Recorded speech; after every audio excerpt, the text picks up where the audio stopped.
तो दोस्तों, देश दुनिया की खबरों के इस नए एपिसोड पर आप सभी का स्वागत है। आज भारत से जुड़ी हुई कई इंपॉर्टेंट अंतर्राष्ट्रीय खबरें सामने निकल के आ रही हैं, जो जानना आपके लिए बेहद जरूरी है। तो आज के इस वीडियो को पूरा जरूर देखिएगा, जहां आज की पहली इंपॉर्टेंट अपडेट भारत से निकलकर सामने आ रही है। दरअसल भारत ने एक ऐसे स्टेल्थ लड़ाकू विमान का टेस्ट किया है जिसे देखकर चीन और पाकिस्तान ने तो अपने लड़ाकू विमानों को अपने पीछे छुपा लिया है। इसके बारे में हम आगे चर्चा करेंगे। तो ठीक ऐसे ही हमारी सेकंड अपडेट भारत के सुखोई 30 MKI फाइटर जेट की तरफ से आ रही है। रिसेंटली इनके 240 एरो इंजन्स का एक बड़ा प्रोक्योरमेंट का प्रपोजल डाला गया है। भारत ने नेगोशिएट किया कि क्यों ना इसका भारत में ही मैन्युफैक्चरिंग की जाए और टारगेट रखा गया है। इसके बारे में भी हम आगे चर्चा करेंगे। तो ठीक ऐसे ही हमारी तीसरी अपडेट 1 लाख करोड़ से ज्यादा के mega projects Indian defence ministry ने अवार्ड कर दिए हैं भारत की कई तमाम कंपनीज को। इनमें से सबसे पहला जो है तो वो है प्रोजेक्ट 17 ब्रावो के अंडर में हम भारत में ही most advanced stealth frigates ever build करने जा रहे हैं, नीलगिरी क्लास की 10,000 करोड़ का। तो अकेला यही प्रोजेक्ट है। मेक इन इंडिया इनिशिएटिव के तहत इसको इंडियन शिपयार्ड में बनाया जाएगा। तो आइए इन सभी खबरों को विस्तार से समझते हैं, लेकिन उससे पहले आप सभी इस वीडियो को एक लाइक करके चैनल को सब्सक्राइब करें। तो चलो शुरू करते हैं। तो दोस्तों, सबसे बड़ी राहत की खबर भारत के लिए कोई नहीं हो सकती। लिटरली यह पूरी सेना की काया पलट करके रख देगी और इस समय भारत के ऊपर जो सबसे बड़ा खतरा मंडरा रहा है यह उसे भी टाल देगी। इसीलिए इसे 2024 की सबसे बड़ी डिफेंस की खबर भारत के लिए कहा जा रहा है। मैं ऐसा क्यों कह रहा हूं? तो इस खबर को पूरा देखने के बाद आप सारा मामला आसानी से समझ जाएंगे। दरअसल हुआ यह है कि भारत की जो एडी है, यानी कि एरोनॉटिकल डेवलपमेंट एस्टेब्लिशमेंट, यह हमारी DRDO की एक तरीके से शाखा, इसके अलावा ORA UCA भी बना रहे हैं। लिटरली जितने भी फाइटर जेट के प्रोग्राम हम चला रहे हैं ना, सारे के सारे एडी रन करती है। लिटरली इन सभी लड़ाकू विमानों को एडी ही बना रही है। और आज इसी एडी की तरफ से एक बहुत बड़ी रिपोर्ट निकलकर सामने यह आई है कि DRDO बहुत ही जल्द ORA UC नेवी का एक महत्वपूर्ण टेस्ट करने जा रही है। और यह टेस्ट बहुत ज्यादा क्रूशियल है, खासकर कि नौसेना के लिए। दरअसल ये टेस्ट होगा अरेस्टर बैरियर लैंडिंग सिस्टम का, और यकीन मानिए अगर इस टेस्ट में ORA सफल हुआ तो नौसेना के लिए इससे बड़ी खुशखबरी कुछ नहीं हो सकती। लेकिन अगर इसमें जरा भी चूक हो गई तो फिर नौसेना को ORA कभी नहीं मिल पाएगा।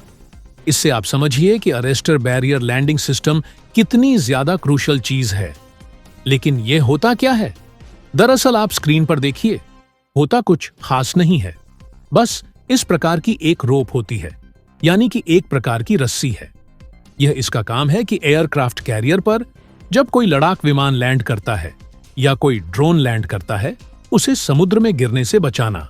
जी हां, आपको एक मामूली सी रस्सी लग रही होगी, लेकिन एक्चुअल में इसकी कॉस्ट $5 से लेकर $10 मिलियन तक होती है। यानी कि हम बात कर रहे हैं 50 करोड़ रब से ज्यादा की। और यह बहुत ही स्पेशलाइज प्रकार का अरेस्टर होता है, जिसका काम होता है 100 से लेकर $200 मिलियन, यानी करीबन 1000 से लेकर 1500 करोड़ रुपए के लड़ाकू विमान को समुद्र में गिरने से बचाए। दरअसल यह एक प्रकार का बैकअप सिस्टम होता है।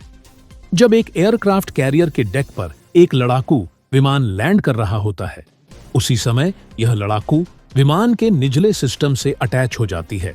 और उसके बाद अगर लड़ाकू विमान मान लीजिए रुक नहीं रहा और उसका खतरा है कि वह समुद्र में गिर सकता है, ऐसे में यह उसे अपनी तरफ खींच कर गिरने से बचाती है, ताकि लड़ाकू विमान का नुकसान ना हो। और लड़ाकू विमान जो एक बहुत छोटा स्पेस होता है, एयरक्राफ्ट कैरियर के उसी पर लैंड कर जाए सुरक्षित रूप से। यानी कि एक तरीके का लड़ाकू विमानों का इंश्योरेंस होता है। तो खैर, इसी प्रकार का एक arrester barrier landing system develop किया गया है भारत के ORA के लिए, क्योंकि ORA सिर्फ वायुसेना को ही नहीं मिलेगा बल्कि नौसेना को भी मिलेगा। और इसे हम तैनात करेंगे अपने इंसस विक्रांत पर। और अब इस ORA UCAV के जो एक्सपेरिमेंटल यूएवी है उसे हम लैंड कराकर देखेंगे और इस अरेस्टर बैरियर को टेस्ट भी करेंगे कि क्या यह हमारे ऑरा के साथ कंपैटिबल है या नहीं, उसके साथ अच्छे से काम करता है या नहीं।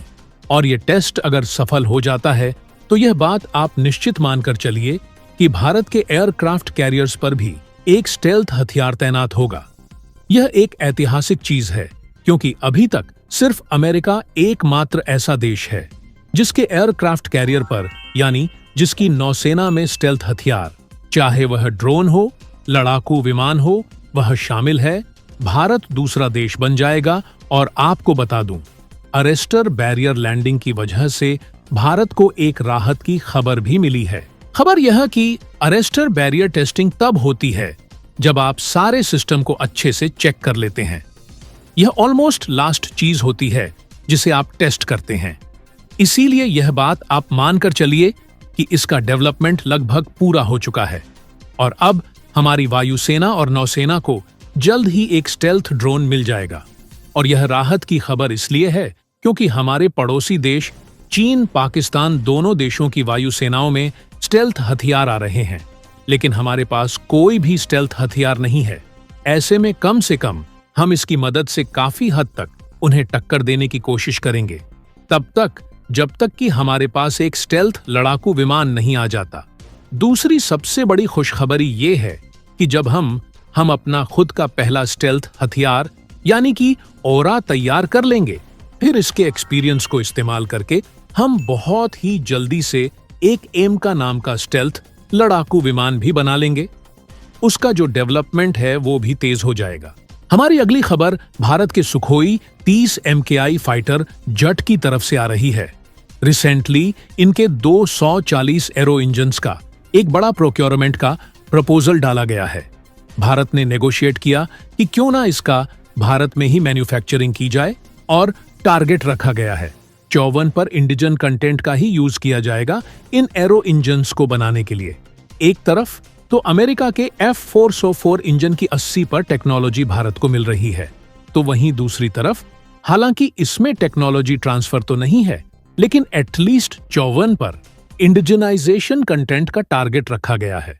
तो ये बहुत बड़ी जीत है इंजन टेक्नोलॉजी के मामले में। तो हमारी लास्ट खबर चौंकाने वाली, क्योंकि 1 लाख करोड़ से ज्यादा के mega projects Indian defence ministry ने अवार्ड कर दिए हैं भारत की कई तमाम कंपनीज को। इनमें से सबसे पहला जो है तो वो है प्रोजेक्ट 17 ब्रावो के अंडर में हम भारत में ही most advanced stealth frigates ever build करने जा रहे हैं, नीलगिरी क्लास की 10,000 करोड़ का।